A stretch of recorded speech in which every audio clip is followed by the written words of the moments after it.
Pledge allegiance of the United States of America to the republic for which it stands, one nation, under God, indivisible, with liberty and justice for all.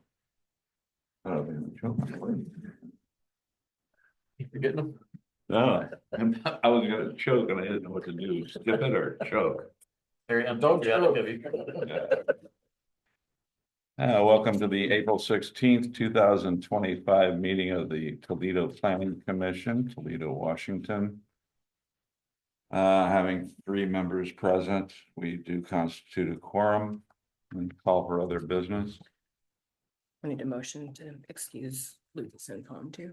I'm sorry. We need a motion to excuse. Oh, Lucas and- could we have a motion to excuse Tom Hill, who's ill, and Lucas? He did call us too. You Yeah. call, okay. I'll make a motion to excuse both Lucas and Tom. Nate, You said Yes, I second the motion. all in favor, say aye. aye. Aye. Motion carries. Now, would you like to, Sorry, I'm trying to disconnect from work. we call for other business items on the agenda? They all had a chance to look over the new licensees.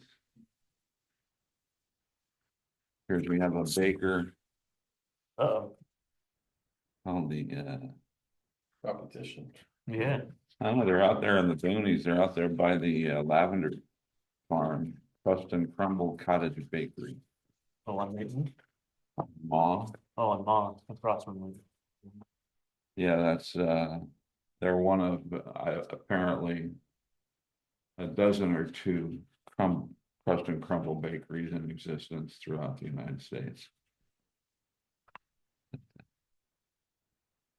Be interesting to see where they're raised their head, what markets they're gonna be doing, because they're obviously a cottage bakery, so.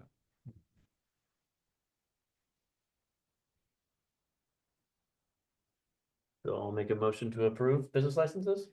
What's, Yes or no? Yes, what's the rehab facility thing? we can hold for discussion, get a motion to approve the consent agenda.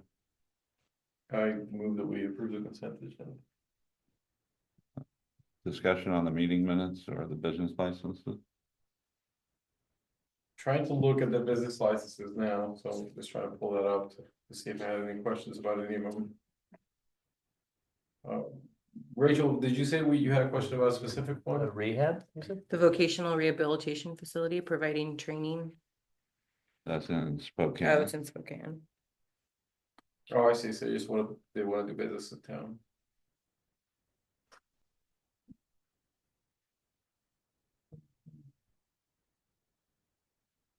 Better yes, home euthanasia of pets. That's handy out in these parts. It is. Oh, yeah.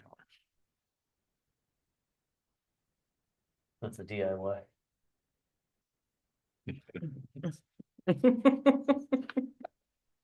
Here's the outlet. All the backhoe and a shotgun. No further discussion. Can I get a vote? All in favor, say aye. Aye. Aye. Opposed, none, motion carries. So how much of this stuff are we gonna be going through, Tom? How much would you like to go through? As much as we can. All right, so I think maybe we'll start with the floodplain regulations. That's first up on the agenda. Thanks for putting the estimated dates on the plans. That's great.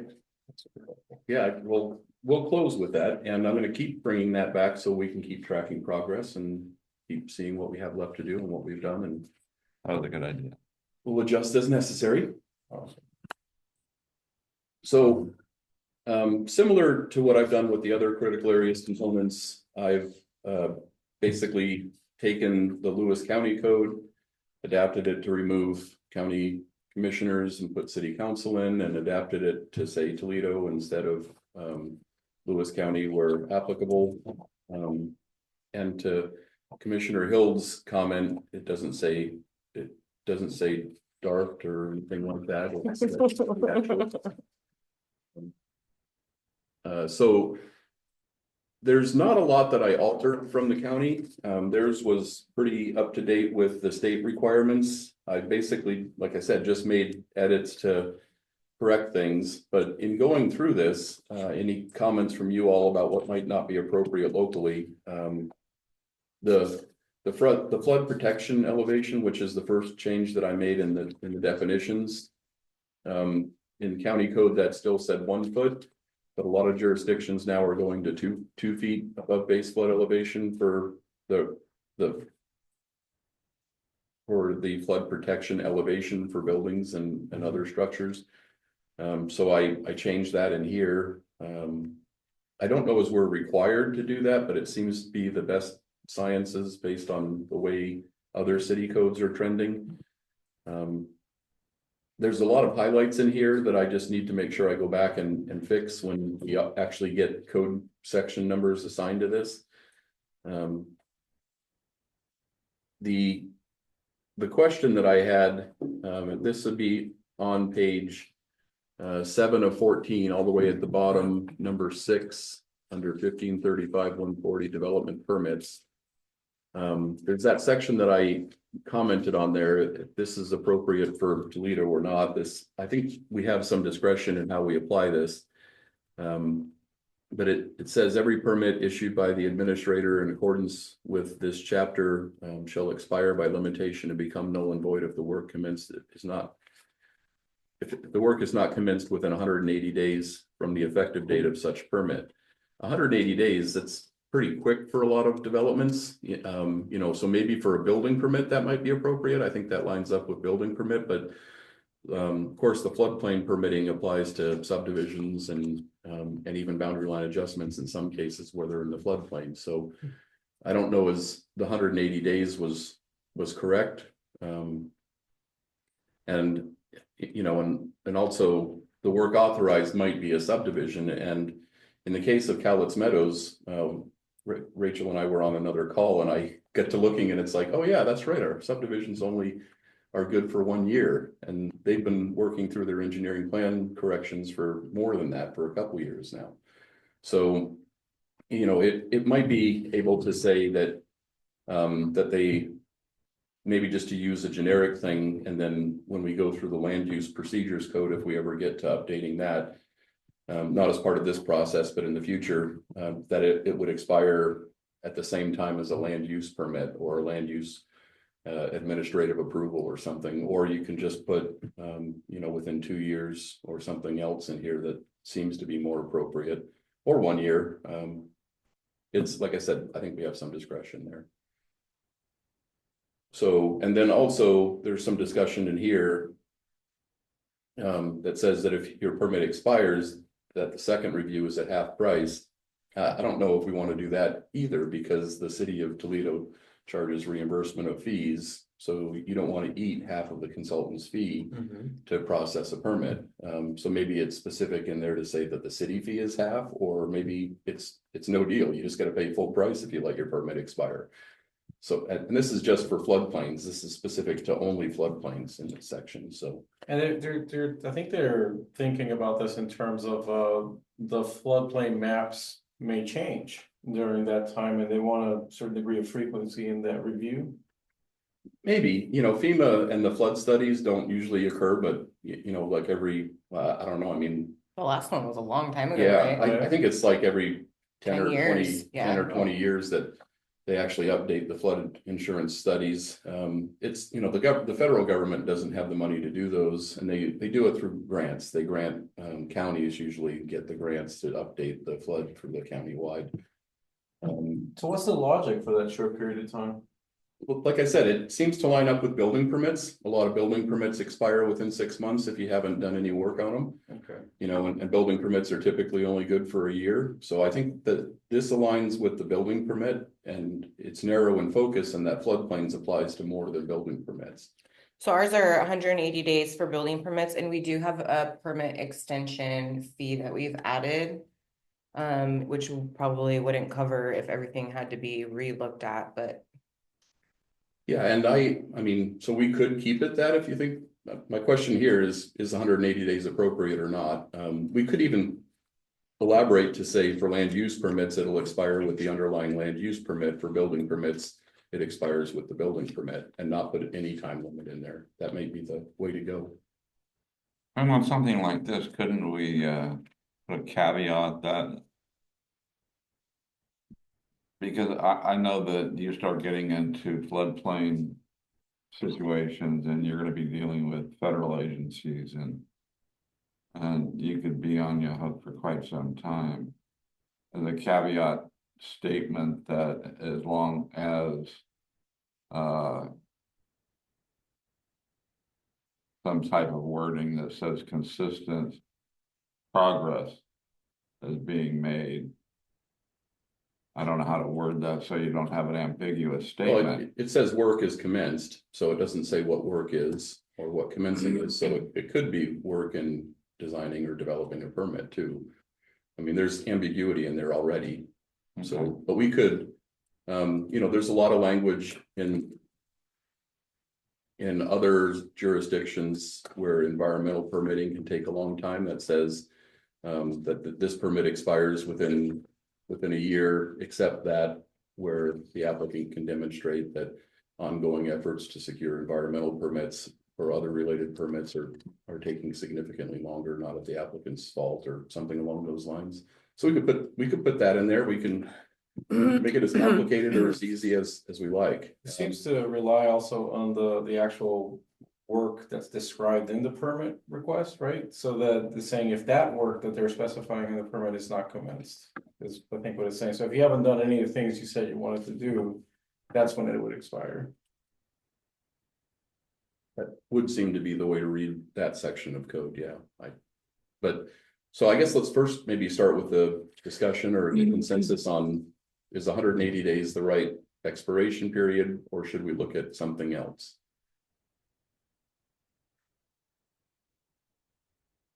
It all relies on me and the definition of the word commenced, because all they have to prove is that they started whatever work they described in the permit, and that 180 days is no longer applicable, it seems. That's what I think it seems to. Like if they agree to do what is going to commence. They made the first hole in the ground. Yeah, yeah. Okay, it's commenced. And if they haven't, then it's expired. But in the case of, so Cowlitz Meadows is not in a floodplain, so they don't have a flood permit. But if you did a subdivision downtown and it took them 2 years to get through the engineering review, they can't turn a shovel full of dirt out there until they get engineering plan approval. Mhm. So they've got a lot of conditions to meet before they can do that. So that's why I'm saying, I think this may be appropriate for something as simple as a building permit, but it may not be appropriate. And then, a building permit for a commercial retail store too, that may take some time to get engineering plan approval or other approvals that are necessary. So a lot of Toledo's in a floodplain, so I think it's important to think about.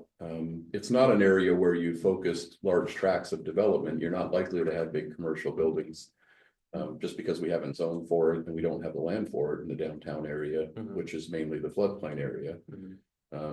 So, and I guess I could also offer that you can leave it as it is at 180 days. And if it becomes problematic, then council can say, planning commission, change it. And you guys can review it then after there's an issue. Can exclusions be made for a particular builder that presents a case that they may not be able to meet it because engineering plans won't be done for a year, that sort of thing? Yeah, we can, as Chair Birch was saying, we could put something we could add something to that language that says that, that it could be extended under certain circumstances. But then there's an extension. Is there an extension process? Is it an automatic extension? Does it have to come to planning commission? Is staff able to approve the extension? Is it just something that, yeah, they're working on it and everybody recognizes that, so there's an automatic extension that they don't even have to ask for? Those are questions that come up if you go down that route. Yeah, I don't know, Rachel, will we use the same extension process that we have now for that sort of Who thing? knows? What's that? Sorry, what you saying? I was asking Rachel if we could use the same extension process. I think you just mentioned we had one, or for the normal permit? We do, I don't know if there's anything that we'd have to look, I mean, a building permit's pretty straightforward as far as extending it, but we would just have to know if there's anything that we'd have to look out for as far as, I mean, I guess there really wouldn't be, we would just, Well, we have this going on now for the boundary line adjustment that we just did downtown, and they came in and wanted to pull a building permit, and they need a floodplain permit for that because they're in a floodplain. mhm, So, you know, in that case, that was delayed. So if the city had issued them a building permit and then said it's issued on this date, but you need a floodplain permit, then they wouldn't have been able to commence construction within that 180 days, or they may not be able to. It still takes time to mobilize contractors, and once you get the scope of work defined by the permit, then you have to go out and shop for a contractor to actually implement that and do it, and then you have to get them under contract, and then you have to get on the contractor schedule. And that in itself could take more than 6 months. so now isn't that floodplain permit though part of the survey and where the elevation is? Because in order to get building plans, engineered building plans, there has to be a survey done, and in that survey, they've got to come out and put those markers that are based off of FEMA, and I forget what the marker is called, but it's like this weird acronym. Base flood elevation? Yeah, but it's, you know, and it basically, and then their vents have to be so many and a certain way, so don't those those are- all kind of coincide with each other? Because I know Robert and I are trying to figure it out right now, because Kurt's doing the same thing. They had to move some vents around. Because it has to be a continuous flow. It can't be like a drain type flow, but wouldn't the building permit, like, because you can't get building plans. Yeah, the engineering plans Without- have to look out for those zones, or they have to account for them for the permits. Right. So they are all tied together. I mean, so you have a couple of different things that happen in your floodplain ordinance. One, you have to make sure that everything is anchored down, so it's not going to float away. Mhm, The second is you have to make sure that the water can flow freely. mhm. And if the water can't flow freely, then you've occupied a volume of the floodplain. So you have to demonstrate it doesn't have a significant impact on your neighbors or anybody else in the floodplain. So if you take and you put a shovel full of dirt in the floodplain, it's not going to have an impact on your neighbors. If you take and you fill 4 acres of floodplain or 8 acres of floodplain, potentially that could have an impact on the base flood elevation. So you analyze that through an engineering analysis to prove, okay, we're doing this in the floodplain and it's going to take this volume of flood storage. And the new codes, this new regulation says no net loss. So you basically are saying that not only are you not going to have an impact on your neighbor, but you're going to go dig a hole someplace where you're putting a fill or a building or something else that occupies flooded volume. So that's the third standard. I mean, you have to make sure that things are anchored. You have to make sure water can pass. And if water can't pass, then you have to make sure that the volume of the floodplain that you're taking up is somehow accommodated. Or you have to demonstrate that you have no net loss of flood volume. So but we should be able to see all that through the engineered plans, and so then the city just does a second permit with the building permit, it just has to be done first, is that the? This will be an environmental permit, and we haven't, you know, the other thing that we're gonna have to come back and do is talk about your permit processes, because you have very, very simple but scattered permit processes, but those aren't required to be done with our comp plan. So it's kind of one of those things that, yeah, we need to work on those. We need to come back and look at our permit processes to make sure that our timelines and everything else meet state requirements, but also that it's clear to applicants and everybody, how do you process these things? Mhm. Right now, it's clear if you kind of understand land use codes. I can go through your codes and figure out what your process is. Some of your processes are better than others. You know, floodplain permits and things like that. Usually, those do require some sort of a public noticing, but we don't here in Toledo currently. They are just an administrative review. And for some things, it's appropriate but other things that are larger scale, it may not be, because the neighbors may already have flood issues and may be interested to know that somebody's taking up volume of floodplain. So, so that's in this code now. It's in this new code that we're going to adopt.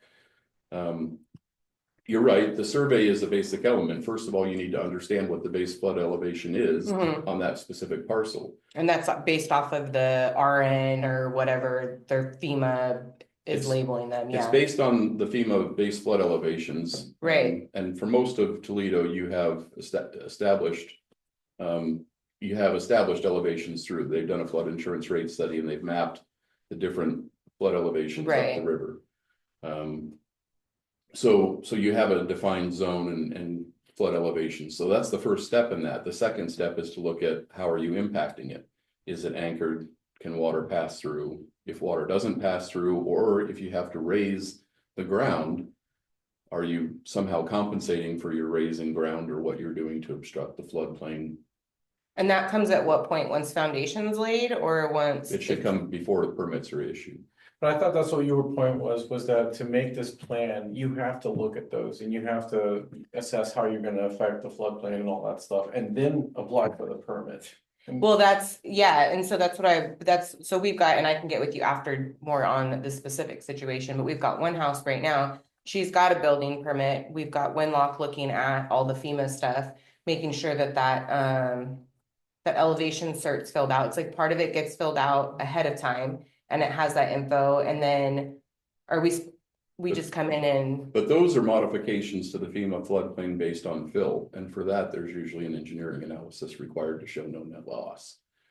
All FEMA is gonna do is say, yes, we agree that by elevating the property as such, that above floodplain above floodplain, that you'll be above flood, so that certificate is separate. is a piece of the floodplain permit.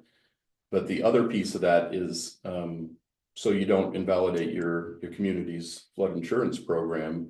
You want to show that you're following all the rules. And the other part of the rule is that you're not letting people just fill in the floodplain willy-nilly, that you're looking at that and you're looking at that holistically. And that either you're mitigating that on a citywide scale or on a project by project scale, so that you're not causing, because the things that we do in Toledo will affect people upstream and downstream too. So, so all of that is part of that second criteria.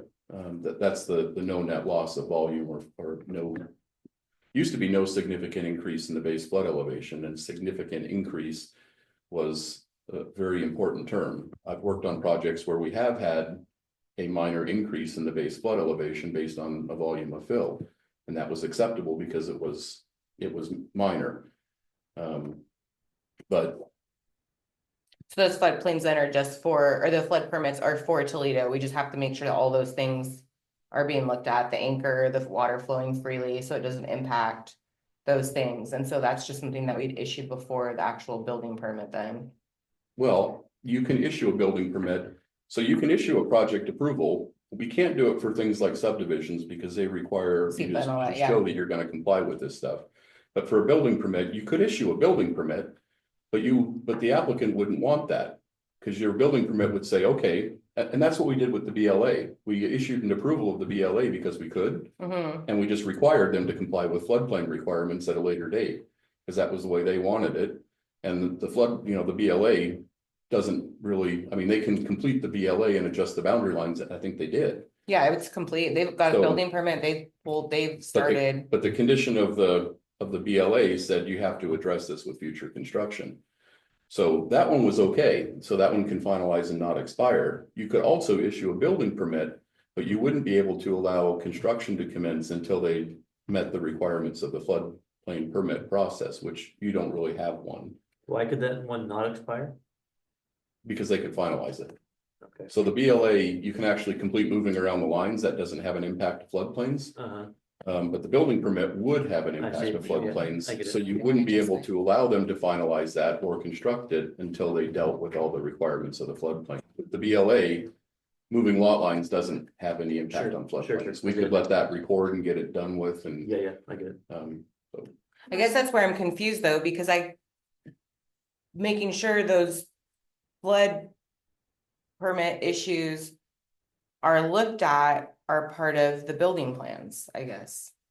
well, that's the way we are doing it with that one. Okay, This will implement a new procedure and make it more clear. well, it implements a new requirement. We don't have the procedure to back it up. We need to go back. Which we can create. And do those later. So can I ask, you're talking about 180 days. So since this is based on the county and the county's had 2 rodeos, would you trust that hundred and eighty days is probably okay, and the rare exceptions are always gonna be the rare exceptions. That's where my head is going, because I don't see, I guess the word commenced, but then again, I don't, like. Todd, you have more experience in this than I do, but the idea is that they can, if they get issued the permit, this means that they have done the studies they need to do to apply for that permit. And they have ideally, all the materials they need to, and the plans and everything. So that in that 180 days, they could take any step to prove this, commencement But the requirement. floodplain Yeah. permits construction, right? So if they have other things like engineering plan review, if they have to do other environmental permits, even engineering plan review in most jurisdictions takes longer than 180 days to get through. So could we just have a process to renew it with a small fee, just like we're suggesting, and you said just to pay the city part, and that's it? And you can just extend it with a process that pays the city to look at this stuff. I think where I would try to encourage you is to tie it to the underlying permit, so that instead of saying 180 days, to say that floodplain permits, when tied with an underlying land use or building permit will expire with the issuance of that permit or the same time. So that way it's tied to that. So that way, if you have a 1 year expiration for your subdivisions, then you get 1 year with your floodplain permit. And that way you don't end up with this permit expiring while the underlying permit is still valid.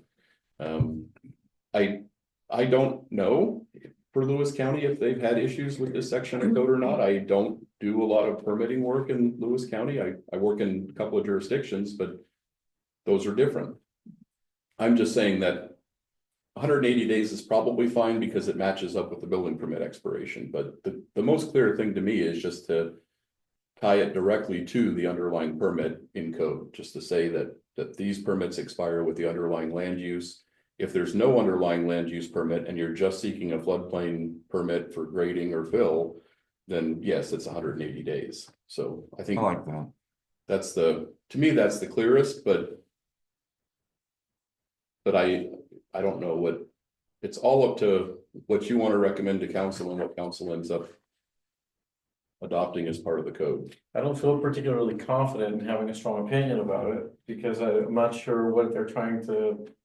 What they're trying to create with this regulation exactly, what is it that they're concerned about? You just think it's just the revenue situation? I don't think it's revenue, no. I don't think there's any reason for them to expire it when the other permits are not expiring. What's the point of having a separate timeline? It is, I can't, the only thing I could think of was these sort of maps getting updated, but from what everybody says, this is decades in the making. Or some guys some time ago said, well, we're doing floodplain permits, let's do 180 days on that. And everybody said, well, 180 days looks okay to me. And it's never changed. Well, that's- Yeah, that's my guess too. This business as Never usual. consigned to conspiracy, which Yeah. can't just do. I also agree with Todd, probably just link it with the building permits.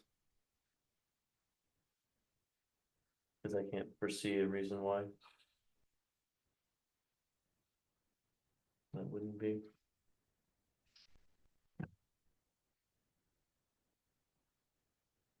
So I guess if that's the consensus, we'll link it to the underlying permits, and then we'll just say if there's no underlying permit, 180 days. So there's I'm sorry to belabor this, but I'm curious, there's a clause here that says that if any person that's been or any entity that's been permitted and the permit has not expired. So in other words, I haven't been able to do anything on 180 days, it's day 179. Like I know this thing is gonna expire if I don't do so. I can request an extension for 6 months, Another 180. 180 days. Yeah. but I can just request that. And it doesn't seem to be there a fee associated with that. Or any other obligations or requisites. No, just basically I'm unable to do the work and within the time required for good and satisfactory reasons. To me, that seems ample you know, if you're minding your project, you should be able to submit a statement on that and get your extension and not fall into that. I didn't do anything for 180 days. I told nobody anything and now it expired. Yeah, because on day 179, you can just apply for an extension. And that, I think that's allows for this. So I don't know that we need to rescind it necessarily because It's a people good aren't find. constrained by it. It's a good. Said my forward planner on the day before our vesting map expired. And he was standing tall in front of the city council. I forgot all about it. That's where fees become necessary. Yeah, that's that guy. If they're that not guy gonna was do the work and they want us to do it, then we need to get paid for it, I would say. Yeah, Forgot all about it, pays a fee. And in most cases. I'm sitting there As an looking, adult. I'm looking through the soils report and. Typically, the conditions of approval, the site work development guy goes through them because they're the things that he's gonna be necessary to do, right? Yeah, Well, also on that site condition of approval map is an expiration date. I give a phone call to the guy, It's a good Brad, find. hey Brad, have you kind of noticed that our tentative map expires tomorrow? Good find, Renee. well, I'm just reading through it Yeah. and I apologize, I didn't do that before the meeting, but I do think that it does not seem too onerous. To have the person just come in and say, hey, I need another 180 days, I'm getting my drawings done, and I think as long as nothing crazy is happening, we're aware of what's going on with the site, it doesn't become one of those things where. What's going on over there for the past year? We have no idea, like, that wouldn't happen in that case. Did you hear that, Rachel? So yeah, so there's the clause in there that simply says they can just apply for an extension before that 180 days is up. And that's a normal extension, And no fees. no fees. But if they just don't do anything, you I forgot all about it, well, then you gotta pay your city fee for us to redo this for you. Well, and I see an issue with that because now you're taking up Rachel's time and she's got to have staff time to process the fee or the extension request. And we're giving that away for nothing if we don't have that process even required by tying it to the underlying permit. Then we save that. Well, whatever extension process we have. Should allow for whatever those consequences are and whoever is doing that extension. And so going to the extension process, if there's a fee there, you would pay a fee, I'd imagine, for whatever extension you're doing. Cause you're just falling into a standard process, I'd imagine. So there's a fee for having to, oh, oops, I forgot. Of pretty much the same fee as getting the water permit and then, or flood permit. And then there's also a fee for extending Any permit. yes. any. Is there a fee, Rachel, for extending any permits? Yeah, I think it's $50 or something like that, and it's. Yeah, Does that pencil out? Yeah, I figured. So this would be the same type of thing, Steve, I'm thinking, where it's like they just go through the extension process and they pay their $50 and. Go from there, is that a correct assumption? Does it set a maximum number of extensions? It says it in there. Yeah. It says two 6-month extensions is what they're allowed to get. Which means by that time, they should have done something. Oh, I'm never gonna say never when it comes to that because I've been involved in some very.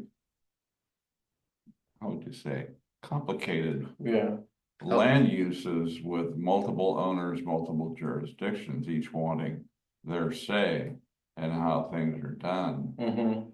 And it can tie things up for a long time when you're meeting with a state agency, a public city, a utility agency, Yeah. EPA and the rest of them all wanting their say on a project that's got all these people involved in it. Can take a long time to get through. and you have to renew Have a lot some of permits, patience. right? What's that? In that process, you would have to renew some permits that do actually expire, wouldn't you? Well, you try to tie it to the underlying permit, so they'd all renew together and expire together. So that way you'd only have to renew one, One at a time. you don't have to do each individually with different. In Kurt's case, his floodplain permit would have expired because he took longer than 180 days to finalize his plat and get his engineering done and get all that stuff done. So So we could he took, extend- what, a year to get that stuff done mhm. before he could break ground. We could extend the amount of extensions allowed, I guess, if that's what we're thinking. that works. It just means that in his case, he would have had to come in every 6 months and ask for another extension, and he would have hit the maximum of 2 before he was able to implement anything. So he would have had 2 6-month extensions. And then he wouldn't be eligible for any more So if we did under the something, current. So if you said you get 4, then, or 6, and then you have a good block of time to give somebody. but he would have had to apply for that because his subdivision approval was valid for 1 year. Hmm, So just in order to make this last as long as his underlying subdivision approval, he would have had to go for his initial 6 months and then ask for 1 extension midway through before his subdivision expired. That's under the scenario that you're describing where you leave it at 180 days. His would have expired midway through his engineering plan review process, and he would have had to come and request an extension. And developers don't always look at that stuff. You know, they think, oh, I'm approved for a year, good, I'll get it done, and then they don't. I mean, you know, they look at what they're aiming to do, and they don't always track all the individual dates. So it's more user friendly to make them all expire at the same time. But you don't have to do that. You can stick with 180 days as work for Lewis County for however long this code's been in place, so. I think we want to encourage the behavior we want to see most of the time, right? And so if somebody comes in and they have a special situation, they're a big builder, I mean, I'm sure we could do something for them to allow them, if it's a very complicated study, it's gonna take forever. Fine, we can maybe auto extend it, or your extension's not due for 2 years, we could do some exception if we need. I to. tread that water very carefully, though. Right, Yeah, I'll do it for John, but not for Bob. yeah, that's Right. true. Well, why not? Well, John's nicer. Well, John gets his work done and we know we can count on him, but Bob isn't, right? So then yeah, Those then, aren't criteria. And if it's in code that says this is what it is and doesn't give you an ability to vary that, then you can't. You can't violate code for one developer just because they do. Council can, they can suspend the rules, they can change code, they can do all that stuff. Their legislative body, but to take something like that in front of council for a developer to go and ask for that it's kind of a big deal. Because council's making an exception for somebody, and they have to be really specific about why they're making those exceptions. That way nobody's feelings get hurt. so then just doing the renewal process, I guess, is the best situation. Extend to, Let them do the extensions every 6 months if they need to, but if they've commenced work and they're doing work on it, shouldn't that just carry out, the permit itself has a certain amount of time that it's given for, right? once they've commenced, Yeah, is that the 2-year mark or? no, once they've commenced work, Yeah. I think the permit is authorized for the completion unless it's been abandoned or otherwise. Okay, So unless the permit, if the city revokes the permit, the underlying land use permit, or if it's been abandoned. oh, I see, so if they stop working on it, that's when the extension process comes in, where I need an extension for 6 more months and they would come in and do that, is that the idea? No, the idea that's written in this section of Yeah. code says you get approval for 6 months. Okay, If the day before your 6 months expires, if you know you can't go out there and start to commence work. commence work, Yeah, then you have to ask for an extension. If you've commenced work and you continually work on the project, you just get to finish your project. you get to finish your project. Okay, If you start work on your project, if you commence work and then you stop, either maybe you run out of money or something happens, then this says your permit expires if you're outside of your 6-month approval. It also, if it says if the permit's suspended, so if the city somehow suspends or revokes the permit, then this expires. so where I'm landing here is that the way it's worded gives the city more choices and more opportunities to intervene if they need to. That's one aspect of it. The other aspect of it is that, yes, it puts a small onus on the builder to remember every 6 months, if they haven't started, that they need to renew just ask for the extension for the permit. And they can do that, and we can extend that instead of just being for twice, we can say it's 6 times. Because Toledo is easier than the other places, and then at that point, they have time to commence, and once they commence, it kind of ensures that they get their stuff done after they're started. That doesn't seem to be, to me, I have a tendency to disagree. okay, that's In fine. that I find that the bigger the institution, the more likely they are to have somebody that tracks that information. Right. When you got one guy running with all the hats, those are the types of things that fall in the cracks. And those are the phone calls late at night the day before something's going to expire. I'm just as easily swayed to having that permit run with the underlying permit and be done with it. And one way or the job will get done or it won't get done. So that, I think I agree with you in terms of the small builder and the resources they have available to do that, but does that put us in a disadvantaged position when it's a large builder and they don't have to do this part? Well, they'll do it. It's just that they'll have somebody tracking it from the moment, I mean, I guess that's what I'm trying our to say. project engineers had assistants, Yeah. you know, that their job was to track this project and all the conditions that were mandatory upon it. Well, tell that to somebody like Kurt, who's got he himself and him. Right. No, I get your point and I agree with it. What I'm asking is, does the city get any benefit from having that structure in place that would be lost for larger contractors who can keep track of it? That was my question. And if not, then I'm totally good with that option as well. So, like I said, I don't have a strongly held position here. It's more like I tend to lean toward what Cindy was saying, which is, seems to be there for a reason, but I'm not sure what it is. So, you know, but I wanted to get your take on that. Do we lose anything for letting the larger contractors have that level of on supervision? And because their projects have more effects in the community than the small builder does. Do we want anything we want to reassess at a certain time when they're building some massive thing that affects the floodplain? Is that something we care about? I think we'd be very well deep into this before we could be worrying about that. Okay. If they're building a large project, we'll be hands-on with their land use report and their flood control stuff. Okay. Because they'd fall into the condition, I mean, they'd fall under the condition of approval for a subdivision anyway, so they'd be before us. They'd be before city council. They'd be subject to conditions of approval that the little guy is not generally going to go through. Right. Is it 4 or 7, whatever the subdivisions are now? Well, yeah, subdivisions, I think yours is still at 4 lots. So 4 lots and less is a short plat and 5 lots and more is a subdivision. So, and those do take planning commission and council reviews.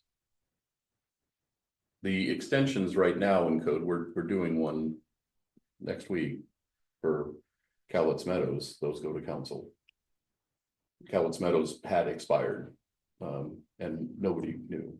We've just been working on engineering. You know that happens? Approval, and I didn't realize that your timeline for subdivision approval was only 1 year. But we don't approve very many subdivisions, so I've still been working on it in all good faith. And then, like I said, Rachel and I got on a call. We were talking about something else, and I thought, oh, I wonder when that does expire. And I looked, and it's like, oh, it expired in 24.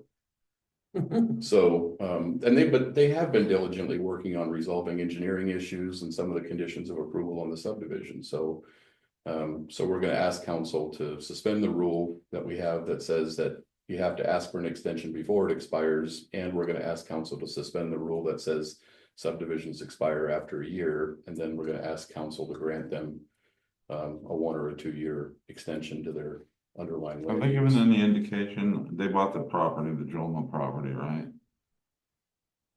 That's my understanding. Is that Oh, I don't know. That Max bought the Jolma I property. don't know, but that would be cool. Yeah, but I don't know. Yeah, I don't know about that, but just well, to add to the discussion on when do they expire and how do they expire, I thought it was kind of funny because, you know, it was in one hand, when we were discussing with Cowlitz Meadows, certain options to then they were kicking the can uphill to Jolma. Well, guess who owns the can now? right. Well, they'll be able to more directly benefit from the infrastructure and roadway improvements that they've done. So I'm with you on this, Steve, if you think that there's enough, it's checkpoints along the way to make sure that. This is not, removing that doesn't expose us to something else by larger builders that we don't check on their progress on this specific issue. That's fine, I just don't wanna make it more difficult than we need to. Yeah, and I don't wanna make it more difficult because of my ignorance of the subject, so I'm just going with what's there, so I'm good with it if we do in fact, and I'll defer to you on this. As long as the next time I Yeah. claim it's Missouri and somebody wants to say Mississippi. So Todd, do you think that we have enough in our review process, we have enough controls to check on whether or not, the progress is going as it should, that they're meeting all the requirements that we have and that sort of thing, without having to have this extra additional layer on there? I think your procedures code is lacking as it's currently written, so. But I do think that it gets caught. So I think that we figure it out in our own way. I don't think we have the procedures in place to necessarily trigger us to do that, but I think we do it. I think we get it. So I think either way, it would be okay in the city of Toledo, either what you had suggested or what I suggested and what Chair Birch is suggesting. Either one works, and I think we could administer either one of those. I'm good with the majority ones in this case, I mean, I think we've discussed it. I think we have to, I think we should link it to the building permits. Link it to the underlying permits Yeah. or keep it at the 180 days that's similar to a building permit. The former. And then the second question I had there was half price permits for permits that have expired, or just delete that section. If your permit expires and you haven't requested an extension, do you get half off within a year, or? Are we gonna get half of our fees back? That we spent? No. No, yeah, so It's a redo, right? Yeah, I'd say. that's what has to. Okay, so I can clean that up, and just like Full price. I'm doing with the other code, with the critical areas, I'll clean this up and implement your suggestions, and I'll bring it back and you can proof it and modify it again at the meeting on the 30th. Oh man, I missed Tom's insight at this point. I squoze that one out, didn't we? No, I think we're good. So if we want to just hit on the questions that I had, the next one that I had was, is this appropriate, was the 1535-150. A shoreline permit or exemptions shall accompany a joint aquatics permit application form and a floodplain development permit. So it seems like this is kind of thrown in here, and I'm, certainly a lot of, so the shorelines are usually 200 feet within the ordinary high water mark, but they also extend for the associated floodplains. So most of Toledo is in a shoreline jurisdiction. I think we kind of breeze over a lot of that now because some of it's not even remotely connected to a shoreline, especially as you get deeper into town, but is within the floodplain. But do we want to require them to do a JARPA, which is, it's like a 27-page informational application. It usually has to be filled out by an engineer, by just somebody that has some technical knowledge in order to do a floodplain permit. I think that that's probably excessive for a lot of applicants in Toledo. I think just looking at the one that I was a part of, and even looking at Kurt's project, I think doing a JARPA probably wouldn't have gotten us much more information. It is a standardized form that's published by, it's actually published by the federal government. I think it's under the wetlands regs that the Corps administers. So I think that is actually an Army Corps of Engineers form. So I think here to maybe just to say that it's tied to shorelines and that shoreline supplies as under the shoreline management program is fine. I don't think we need to require the JARPA specifically. That would be my suggestion. Do we have a shoreline master program in Toledo? We do. Okay. We have one, and then we have an update that we're working on getting finalized.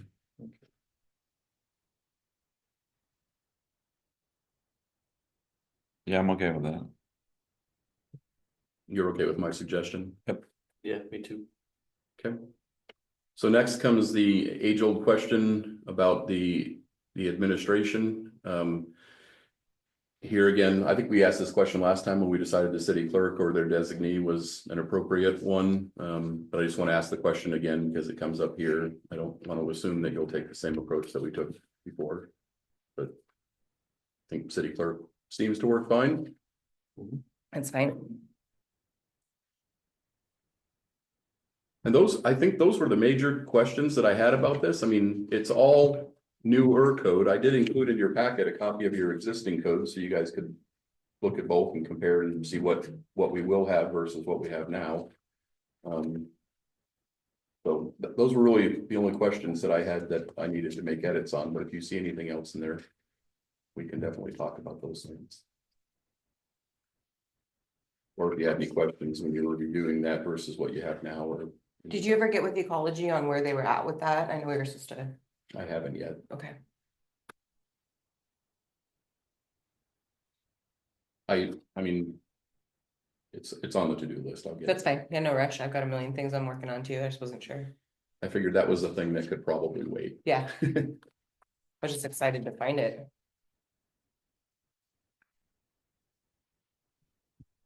So if there's no more on floodplains. Let's see. My laptop died, so I'm now just working off of my iPad, so I'm gonna switch back and forth a few times. Are you not plugged in? I am, but I think it's something more severe than that. I just Oh, no. was getting quite hot and then it shut down. Now it's burning. Critical areas. So yes, the revised critical areas, I've implemented the changes that I believe you all directed in the last meeting. We can go through those specifically or however you'd like. If you've all reviewed them and they all look good, maybe we don't need to go through there, but we certainly could if you want to. And any other topics that you picked up on the critical areas code and the zoning code, I actually sent out right after our last planning commission meeting in Word format so that you guys had more opportunity. I made the edits and sent them out, so you guys have had these for a little bit. Make it just a word before you take off.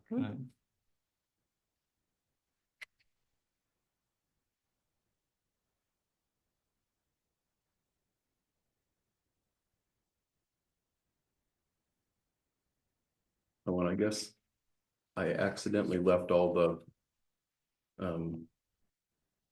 I usually try to clean up the formatting, except all the formatting edits, so you don't have to look at those.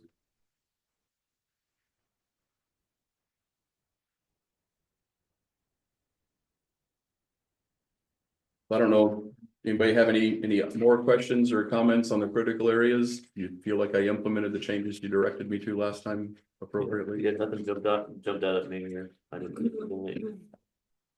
You missed. Should we have a house in Maui anywhere in here? I did not play any jokes on the planning commission with this code edit, so. I was all for it. Although that still may be in the draft of the other document. I hope I clean that up before it gets adopted and codified.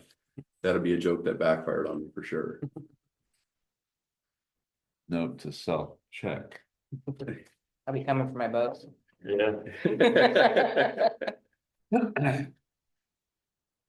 So if we're okay to move on, then we can move on to land development code. Again, here, this is. These are all the repairs. This is what we talked about last time, I believe. And I think mainly focusing on the design standards for commercial. I believe I've implemented what we had discussed in our last meeting, but. And then if there's anything else that jumped out at you in your review of that? No, I like the fact you added those standards in there. And then I made medical offices, medical facilities, medical offices and centers which provide counseling conditional uses. Right. So I've done those things which we discussed in our last meeting.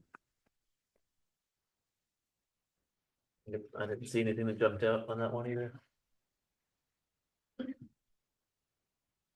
I know we had a lot of good discussion in our last meeting, so.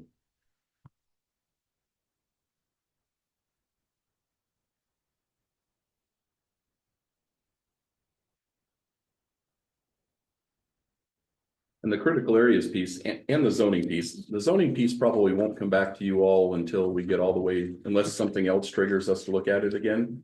You won't see that again until we start to go through public hearings and you look at the final full draft of everything at the end of the process. The critical areas piece, we're gonna continue to work on that. We've got ELS coming in on the 30th to talk about that, so.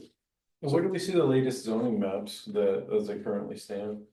That's the one, right there in the wall behind you. okay. That's the currently adopted one. It is not the one that we worked on when we were That's doing what I the comp mean. plan and zoning update. Right.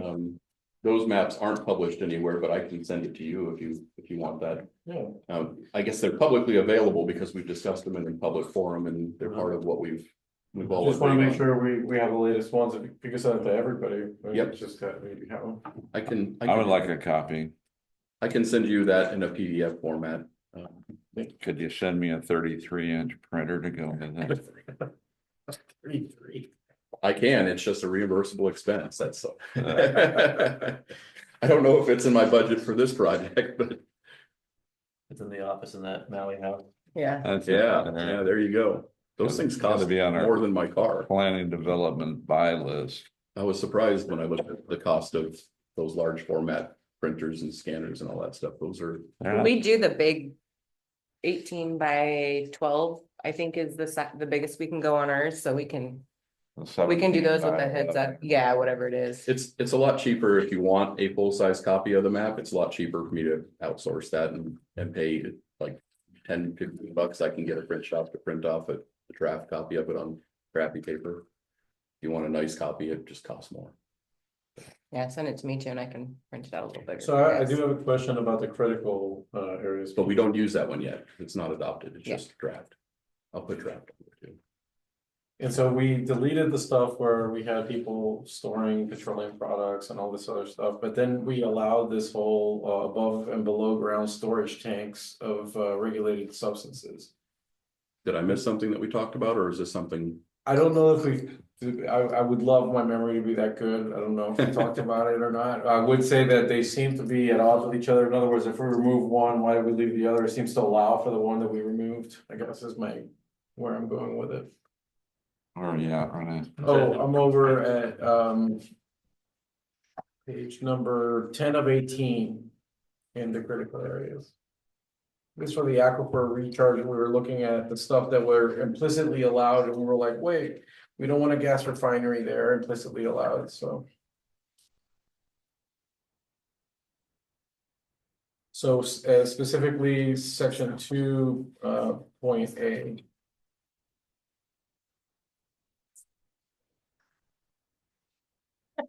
Seems to allow for the things we're taking off, I guess. So this is through a conditional use permit process that these are allowed. Above and below ground storage tanks.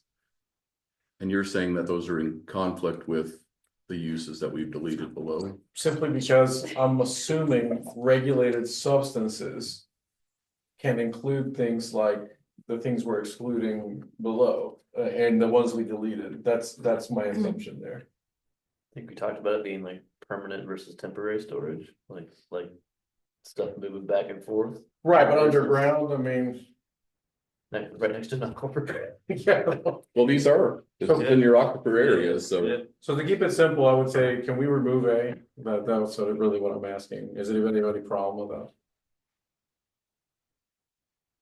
Or is that something that's going to, I think that looks like a good catch to me, but it's up to you all. Not eliminating it would possibly inhibit the development of said industrial area. the aquifer recharge area? Yeah, that probably would be true. But would it affect a farming operation? The For the below ground storage tank of, like, what would that do? well, it'd be storage tanks holding Septic tanks, septic Fertilizer, stuff like that, I guess. fertilizers, feeds. Yeah, Well, I mean, even septic tanks, I mean, that's a regulated substance too. oh, okay, for sewage. Yeah, So then, well, that would disallow septics at that point. I guess it would. And what did we do here? Yeah, we allowed septics in point D.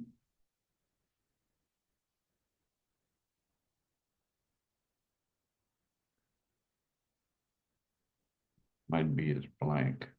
Yeah, we don't, do septic survey. Oh, yeah, B is blank, it got deleted, those are the feedlot stuff, but point D seems to allow for the septic tank system. So, yeah, I don't know if yeah, if somebody wants, if this clause allows somebody to apply for this permit to store any regulated substance, do we have to specify which, I guess, do we say not the ones in the deletion, for example? You can't put, liquefied silicone in the storage tank or whatever it is. so it does not look like in our critical areas code, regulated substances is actually defined specifically, so it reverts back to what's defined in state law and other. So I mean, everything is a regulated substance, even water is a regulated substance in some cases. Hmm. So depending on how broad that definition, so maybe it is good to delete that and then just to allow the things that you want, like septic tanks, make sure. Yeah, that's You what, do have it in here that they're allowed. that's what Chairman Bridge was suggesting, the idea that all these things that we are so worried about, let's just do it on a conditional basis and they can be able to consider them. And then, so this I agree. above and below ground storage tanks, if you delete that, then that'll just Point. make septic tanks allowed, but You everything agree with your else. own point? So that way, if you have this in there as a conditional use, then somebody can come in and say, here's the substance that I want to store, and here's what I want to do to protect the aquifer. And then a conditional use allows you all to decide Right. whether or not that's adequate. Right. If you That's delete it fair. from code and somebody has something other than a septic tank, but it's a regulated substance and it's going to be stored in the ground, it's not allowed. Mhm. You can't override the code. So if we leave it in, you can allow it through a conditional use process. If we take it out, they're not allowed to do it. So. I mean, but it does seem to be a bit odd to allow some, especially some hazardous regulated substances to be stored in your aquifer. I don't think you'd want to allow that. So maybe a more in-depth review of that, and I can add in a specific definition of what regulated substances are. But what we're saying is if you have a piece of land, just whatever you want to do with these sort of storage containers, move it to a place where it wouldn't affect the aquifer if there's some sort of spill or something. That's kind of, I think, all this is doing. So that it's not disallowing it wholesale, it's just saying not on the aquifer zone. Some of the aquifer zones are quite large for larger Huge. city Yeah. wells. So your whole property may be within inside an aquifer recharge area. I just don't feel comfortable trying to exclude in areas where I don't have the expertise to anticipate what the needs will be. Well, if you leave it in code, they go through a conditional use, it'll get a staff report and we'll get to decide on a case by case basis. and you'll get advice of probably the consultants that are reviewing it. You get Mike Johnson to help to determine, That okay, makes sense. you know, And that, and wouldn't it also sometimes with aquifers require more than us approval, like? Oh, absolutely. ecology? Yeah. So, this is our process to approve, but ecology has their own rules and Yes. regulations. And, Yeah. actually for critical aquifer recharge, ecology's only opportunity to comment on that would be through SEPA. They may have other regulatory authority over, like fueling stations have to go through an ecology approval Mhm. outside of a city Yeah. process. A lot of hazardous materials, people go through other state processes with ecology or with others that are separate from any city process. Mhm. But for this permit specifically, you are the agency with jurisdiction. So ecology would have an ability to comment through SEPA, but not influence the permit beyond that. okay, If they have another permit that's required for that storage tank because of some other state regulation, then they get to decide on that permit. But for this permit, but you're right, there are different layers for right, different substances. yeah. So which way do we want to go with it? Leave it in code? we get the conditional use part of it, I think that kind of makes sense at that point. If that way we can decide, when it comes to before, you know, if it's something we just don't think is gonna be safe for Yeah. the community, we can Right. decide then. Right, Yeah, I'm fine with that.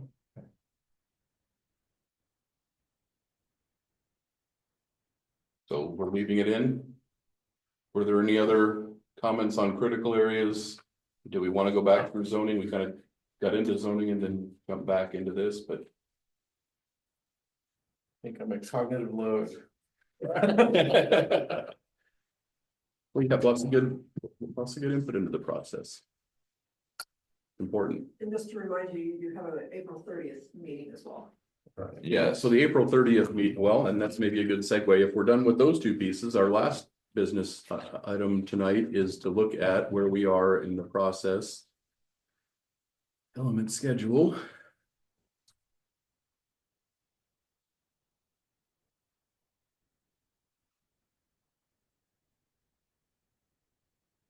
And this talks about what we have. So the Parks Committee has been working diligently on the Parks Plan, which is an adopted element of the city comprehensive plan. And they were indicating that maybe April 30th would be the time that they could present. Current plan is for them to pass along a recommendation for adoption on the 22nd. At the Parks Board At the meeting. Parks Board meeting. And then it's up to you guys to do whatever you need to do with it. So after so we'll have that. And then. It's not very big. Give you some idea of workload, it's not, I mean, it's a fairly easy read. Well, and then I was planning on having ELS in at that meeting on the 30th for wetlands and habitat. But the other option is that Mike Johnson and his group, well, they'll come back at your May meeting, or June, depending on how long we take to get through the wetlands and habitat pieces. ELS has, they're working with Lewis County Code, same as me, and they have drafted that, but they have their discussion items are more significant because there are significant changes that happened to state law after Lewis County adopted their current code. Lewis County is having to address those too, so we'll have some discussion about how aggressive we want to be with some of the standards and other things. I mean, but so April 30th will be Parks Plan and hopefully wetlands and habitat. And then your May meeting and maybe your June meeting will be your capital facilities elements for transportation, utility. And then June or July, I'll start to formalize all this stuff. I guess I did also include in your packet a copy of the comp plan itself. I skipped over that. You did. I'm sorry. A byproduct of working from one screen instead of two, I don't have the agenda in front of me. So that's the plan. The other thing that was in your packet was I've begun editing the comp plan itself. I thought I had brought this to you before, but when I look back through all the packets, and I apparently never have. I actually started doing this a long time ago, early in the process. So basically just revising and updating those sections in there. It's the first time you've seen that, so if you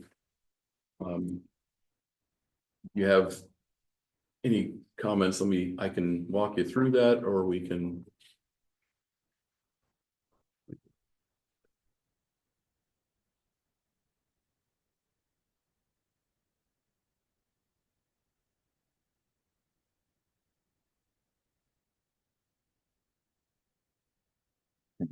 I'd like to read this at home.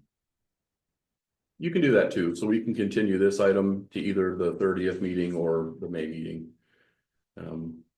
I've just begun working through and updating.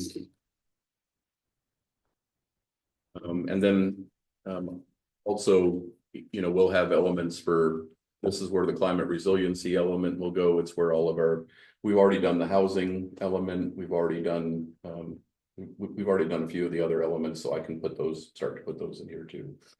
And that's what'll come back to you eventually, along with the code, for your public hearing, so. I'll keep working on this and I'll send you another draft before, I probably won't try to do that on the 30th, because it seems like we got a lot of stuff packed into that agenda already. So maybe I'll bring this back in May. Again, so, but you have a draft now, and I'll accept your comments at any time, so whenever you're reviewing it, if you have comments or questions, just don't email the entire planning commission, just email me directly, or email me and Rachel, Okay. or whichever way, but just don't email other planning commission members to discuss it, but email Yep, that's us with perfect. questions or Yeah. comments or changes whenever you'd like. Cause that would violate the meetings we did. You did your class, Brian. A while ago I did. That was the easiest part of that class. So if there aren't any comments on questions or comments on the schedule or on the draft of the comp plan at this point anyway, and that's all the business I had for you all tonight. Okay. Other business, we just reviewed the progress and schedule discussion. Classes, how are we doing on our classes? Did you take yours already? Sorry. I what? think you three are good. I think it's just Tom and Lucas. I think I took mine already. Yeah, You did, A while ago. me too. yeah, Was missing? just Tom and Lucas. Yeah, Tom keeps saying he saw over his wife's shoulder for taking the class, and that qualified him. I don't think it does. Okay. Any public comment? Sunny out. It is warm in here. Yes, it is. After we adjourn a moment, Coming from Florida, I can only say that we're very blessed to say that it's warm in here right now. get a motion to adjourn, Yes. I'll second that. all in favor? Aye. Aye. Has Emily brought up the